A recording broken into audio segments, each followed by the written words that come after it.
Well, the federal election campaign is in full swing. Party leaders continue to move about the country, pitching themselves and their policies to voters. And for the latest on this, let's bring in CTV's Colton Praill. Colton, it's only day 3 of the campaign, but are there any themes or any issues coming out?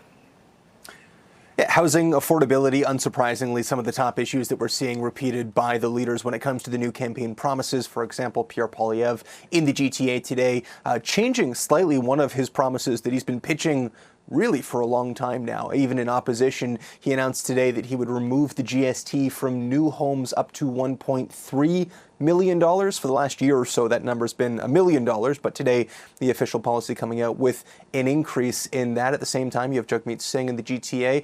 You've also got affordability as one of those top issues, the middle-class tax cuts that we've seen proposed by both the Conservatives and the Liberals. And for the first time in the campaign, we're seeing defense rise to the fore. Mark Carney was in Halifax, where he outlined his vision for defense. It includes, of course, hitting the NATO 2% goal by 2030, but it also includes things like trying to bring the number of soldiers up in the CAF. Currently, they're about 14,000 short, 14,500 to be exact. He plans to increase that by building new base housing, raising the salaries, providing new healthcare. He also talked about new submarines, new icebreakers, new drones specifically. That's a new promise that we hadn't heard before from the previous Liberals or from anybody. He talked about making a first-in-class drone system in Canada that would be defending the Arctic, both over air and in the water.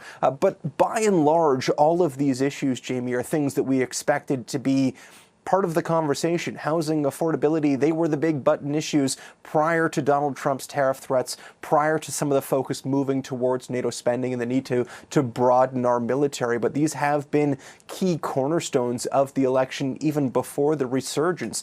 The one element of this that is different that we are seeing come up is the issue of transparency.